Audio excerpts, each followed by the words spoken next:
Guys, good morning. Welcome to my channel. আমি আমার রান্নাঘর থেকে তোমাদেরকে সঙ্গে নিয়ে এই ভিডিওটি শুরু করছি। আজকে দেখো, পটলের তরকারি বানিয়েছিলাম। সেই তরকারিটা প্রায় একেবারে কমপ্লিট হয়ে গেছে।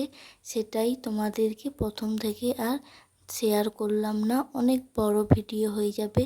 আর এইটা দেখো, মাছের ডিম দিয়েছি, বেসন দিয়েছি, আর একটু পেঁয়াজ কুচিয়ে দেব, লঙ্কা দেব, আর এমনি ডিম দিয়ে ভালো করে ফাটিয়ে নেব। আর এইটা দেখো, সকালে মুড়ি খাওয়ার জন্য ছোলা আলু ভাজা ছিল, সেটাই। আর দেখো, এই সবজিটা রান্না করেছি।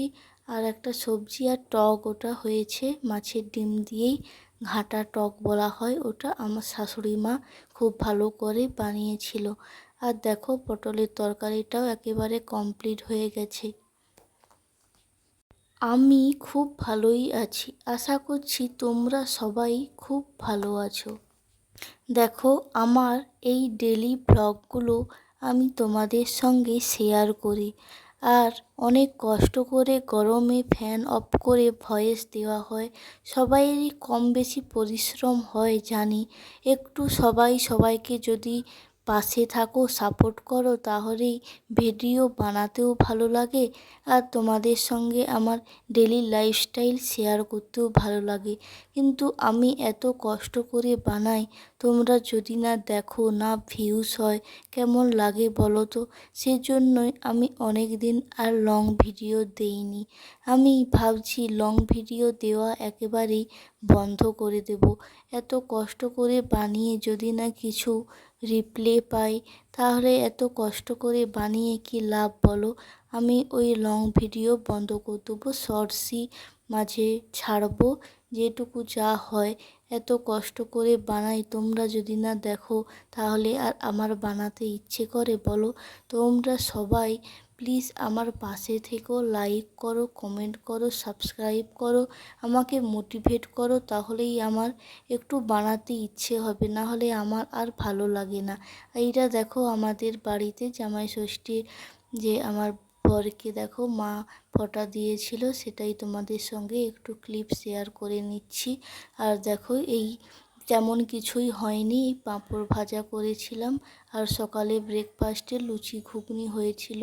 আমাদের বাড়িতেই হয়েছিল এই জামাই ষষ্ঠীর পালন। মা এসেছিল বাড়িতে, আর বাবার বাড়ি যাওয়া হয়নি। আর দেখো, চিকেন রান্না করেছিলাম, সেটাই তোমাদের সঙ্গে শেয়ার করে নিচ্ছি। ভালো করে পেঁয়াজটাকে কষে নিচ্ছি, আদা রসুনের পেস্ট একটু পরেই পেঁয়াজটা ভাজা ভাজা হয়ে গেলে দিয়ে ভালো করে কষে নেব। তারপরেই চিকেনটা তুলে দিয়েছিলাম। দেখো, অনেকটাই প্রায় কষা হয়ে গেছে। আর একটু ভালো করে কষে নেব, তাহলেই যত ভালো কষবে ততই টেস্ট হবে আর ততই ভালো লাগবে।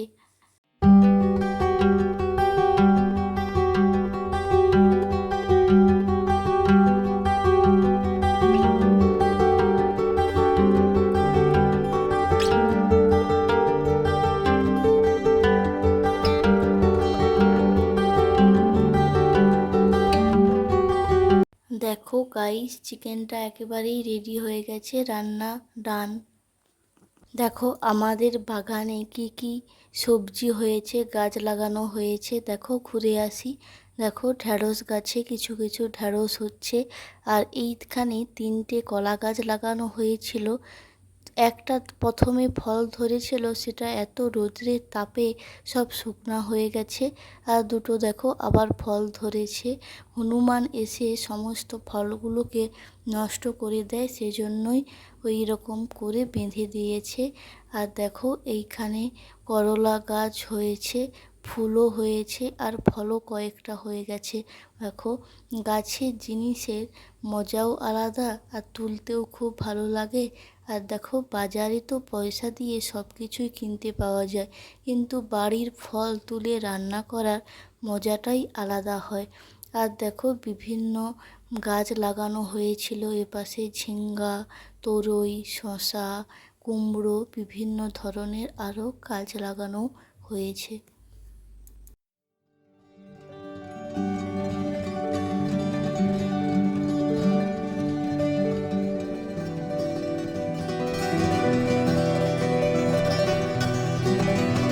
আর দেখো সমস্ত করলাগুলো আমি তুলছি না, খাওয়ার মতো এখনও 2-3টে গাছে হয়েছে। একটু পরে সেটা কাল পরশু দিকে তুললেই চলবে, যেই একটু বড় হয় সেই রেখে দিয়েছি। একসঙ্গে তুলে নিয়ে ভিজিয়ে রেখে দেওয়ার থেকে গাছ থেকেই তুলে তুলে খাবো। অনেকগুলো হয়েছে, একটু বৃষ্টি হয়েছিল তো মাঝে, অনেক ধরনের ফল গাছে ধরেছে, ফুল হয়েছে। আর দেখো আমি কিছু তুলে নিচ্ছি আর কিছু গাছে রেখে দিয়েছি। অনেকগুলোই হয়েছে, দেখো মনে হয় 8-9টা 10টার মতন হবে। দেখো কতগুলো ঝুলছে, সবুজে সবুজে দেখতেও কত সুন্দর লাগছে। আর গাছের ফল করলাগুলো অনেকগুলোই হয়েছে, বৃষ্টির জল পেয়েছে তাই জন্য ফলগুলো ধরেছে, না হলে ফুলগুলো রোদ্রের তাপে শুকনা হয়ে সব ঝরে যায়। এই করলাগুলো আর একটু বড় হবে তাই জন্য আর তুললাম না, ওগুলো গাছেতেই থাক, আর 1-2 দিন পর বড় হয়ে গেলে তুলে নেব। আর এইখানে কিছু গাছ লাগানো হয়নি, হবে। আর এই ঢ্যাঁড়স গাছেও 2-4টা করে ঢ্যাঁড়স হচ্ছে, একদিন ছাড়া ছাড়া তুলে নিই। দেখো গাছগুলোতে বৃষ্টি পেলে তো ফল হবে, ফুল হবে, বৃষ্টি তো হয়নি, রৌদ্রের এত তাপে ফুল সব শুকনা হয়ে যাচ্ছে, না হলে পিঁপড়েতে এত ফুলগুলোকে নষ্ট করে দিচ্ছে আর ফলই ধরছে না।